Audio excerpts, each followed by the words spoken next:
Okay, this is a review for Halo. Let's see. All right, I'm gonna try and give you the title that's on the box because really, okay, it's from Halo. Okay, Halo Infinite. And it says re-edit, edit Halo Infinite. I don't even know what that means. 112 scale, Master Chief Mjolnir Mark 6 Gen 3. Da da da da da da da. Design engineering by T-Rex. What I thought this was going to be a little bit more complicated than it is. I think what this is a knockoff because I got it off AliExpress. And I don't know, I was seeing more in it that was actually there. But what's here is actually pretty good. Let me get that gun out of the way. Let me just say that for a knockoff, it's actually pretty good. This thing only cost me like $15 some odd. Whereas the thing that it's a knockoff of is like going for like $150 on Amazon. And the interior design and all that stuff, I took it apart. I popped it all apart, and it's actually kind of on the simple side, but it's not bad. It is so much better than like a Black Series, or even like my favorite, McFarlane toys, the dirt cheap toys that are superposable and super cool and all that stuff. This thing is really nice. You got the double joint neck right there. I like that. The elbows are doing some kind of weird thing here where you see the joint right there that's like right in the middle of the elbow. That's how they get around the whole bicep swivel. It's still double jointed. It's still, you can get like a full range of motion out of that elbow. So that's really cool. The waist does a whole wibbly wobbly, timey wimey. It doesn't do the ab crunch that the original does. And I've been seeing YouTube videos on the original. The original is bonkers flexible.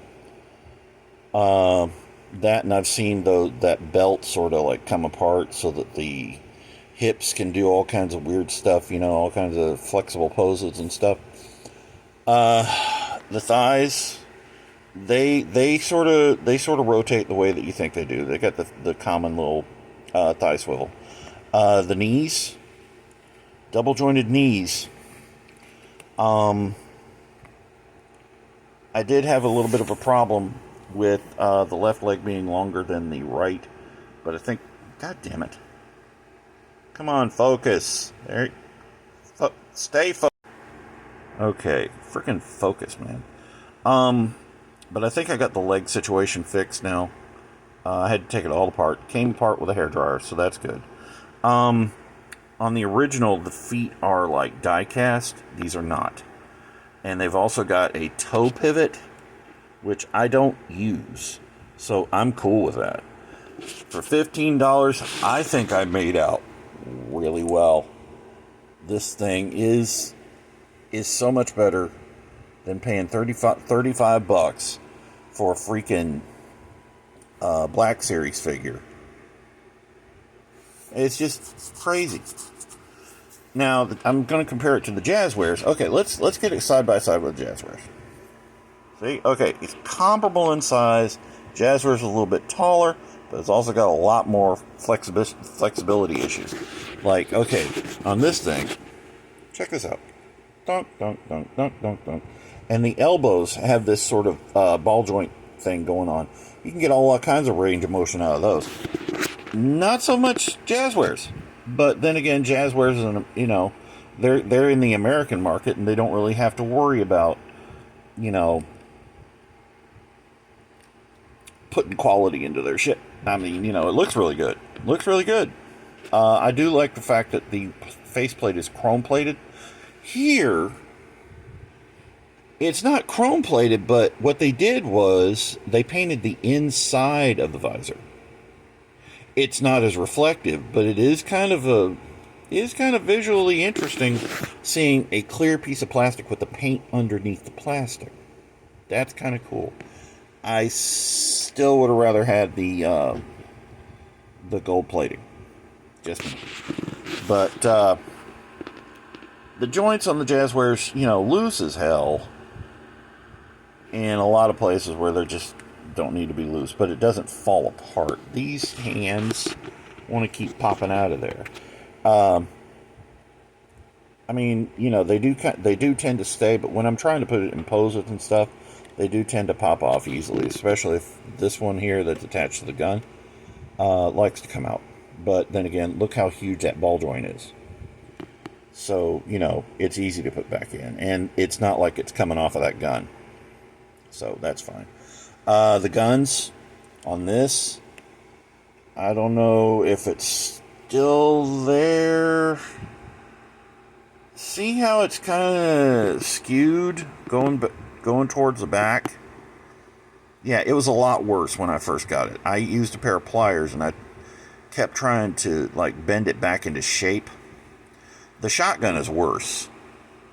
So I'm going to have to figure out how I'm going to fix that. Not really any way to get these to pop onto the back, in the game.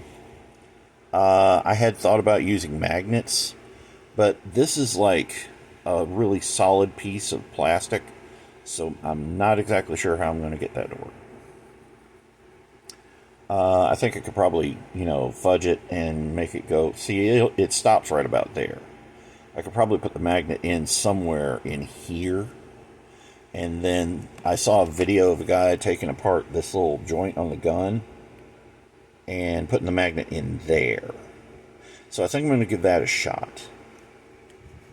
I may get another one of these. I don't know. It's not disappointing. I'm a little aggravated that, AliExpress pulled another fast one on me. Yeah. A little bit. But, for $15, this is really good.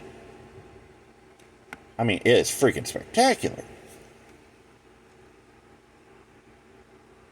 And he looks really nice. I have seen some videos where they detail him out, they take the ink, and they just sort of do the panel lines. And then they do the paint chipping and stuff.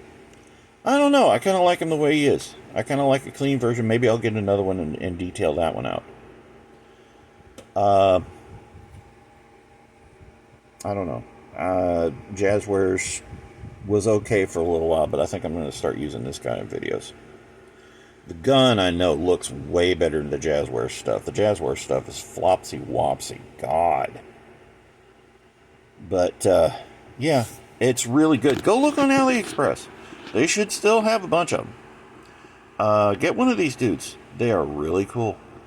So, that being said,